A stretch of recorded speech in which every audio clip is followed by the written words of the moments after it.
got news of an astronomical prediction that is very specific and quite amazing.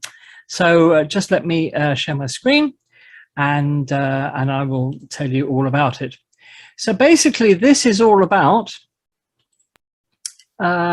supermassive black hole mergers. And can everybody see that? Yeah. Okay, that's great.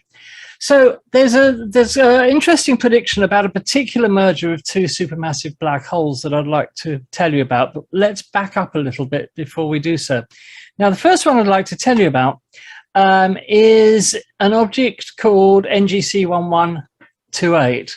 Now, this was it's a galaxy about 300 million light years away. It was added to the new general catalogue, the famous NGC catalogue of objects, by an astronomer called Lewis Swift in 1886.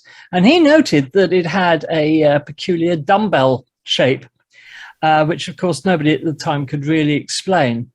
Well, we now know that in fact, as you can probably guess from looking at this image, it's not one galaxy, but two. It's two galaxies that are merging. So we are looking at a galactic merger, two galaxies that have come together and are merging, a process, incidentally, which will happen to our own galaxy and the Andromeda galaxy in about 3 billion years' time, and 3 or 4 billion years' time. So we won't be here to see it.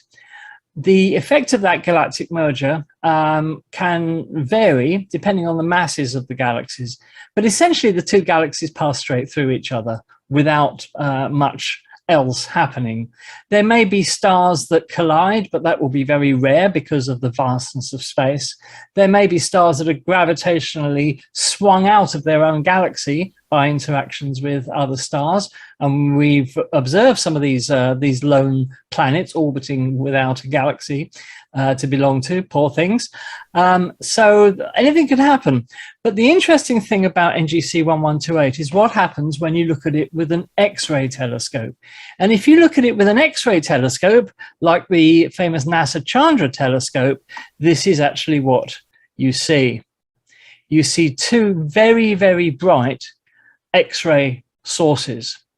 And what astronomers believe we're looking at are the two black holes from their respective galaxies that have been attracted to each other and are co-orbiting. They're orbiting around each other.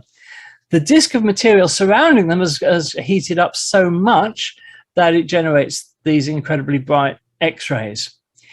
But even more interestingly, when you look at it with a radio telescope, so we're looking at radio light now, not X-ray light, something else appears. And these immense jets that the black holes are shooting out across space appear at radio wavelengths. And this is incredible. The scale of this is quite unbelievable. But suffice to say, do you notice that the jets are not straight like many other jets shooting out of black holes that we see? They're sort of swept back. Now, this is because the NGC 1128 galaxy, which we now know to be two galaxies, is in the middle of a cluster of galaxies called Abell 400, and there's a lot of hot gas in that cluster. And NGC 1128 is moving through the cluster at about 12 million miles an hour, and the interaction with the hot gas is pushing against these jets, forcing them to be swept back. So that represents the motion of of NGC 1128 through the cluster. Amazingly, let's take a closer look, because those two black holes are separated by 25,000 light years. They look close together, but they're not. And I've put in there the number of miles that is. So they are really, really, really not close at all. But they are co-orbiting, and it's thought that they will merge into one larger black hole sometime in the next few million years. So these are black holes in action, which will merge into one bigger black hole. When two black holes merge, you don't take the mass of each black hole, add them together, and that ends up the mass of the resulting black hole. It's always less than the sum of the two, because the rest of that energy is radiated away rest of that energy or mass, if you like, because they are equivalent, it's radiated away in the form of gravitational waves. So you don't always get the sum of the parts, if you like. Now, another one that I want to talk about is this object PKS 2131021. This is what's called a blazar. Now, with a blazar, it's the same type of idea. You've got an active galactic nucleus. The nucleus of the galaxies is really active because the black hole is feeding, so to speak. And the jet, one of those jets that we saw in the previous example, is pointing straight at us, or more or less straight at us. And when it does that, that object is known as a blazar, believe it or not. So a blazar is an active galactic nucleus where one of the jets is pointing more or less straight at us. Now, what astronomers noted, by the way, this is 9.1 billion light years away we're looking. This is a simulation done at Caltech.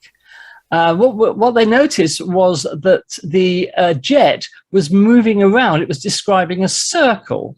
And the only explanation they have for that is if there is another black hole that is not active, that is co-orbiting, as you see in the animation, forcing the black hole with the active nucleus generating this jet to point straight at us. And these two black holes are reckoned to merge in about 10,000 years.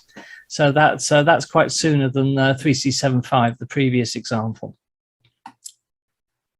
Another one is NGC 6240, another one in the New General Catalogue.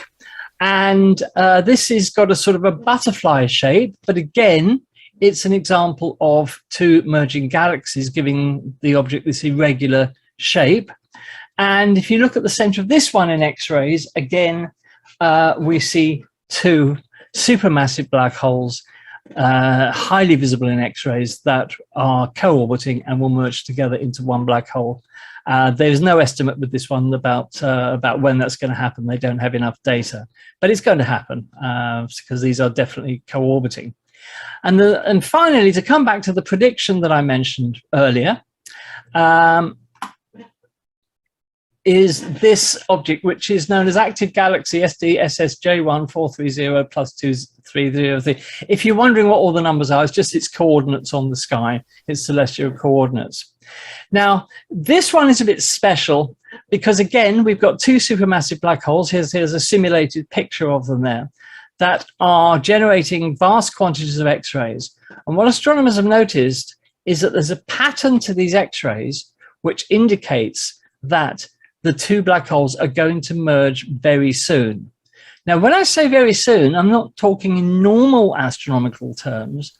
I'm talking, they say, within the next 300 days. So we could be seeing a merger of two supermassive black holes. The date range they gave was June the 5th to the next 300 days. And they say this could happen.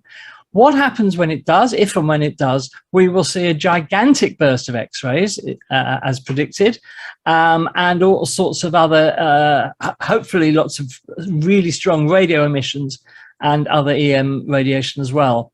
So we could be in for a bit of a treat within the next 300 days when these two black holes merge. I should point out, however, that that is only one interpretation of the X-ray data. There are astronomers who are saying, no, it's not that, it's something else, it could be this, it could be this. But if this is the explanation, at the moment it looks fairly plausible. We could be in for, it's only inverted commas, 1.2 billion light years away. So we could be in for a ringside seat for the merger of two supermassive black holes, which should be quite spectacular. So there you have it, the merger of two supermassive black holes. Interesting stuff, as always. And who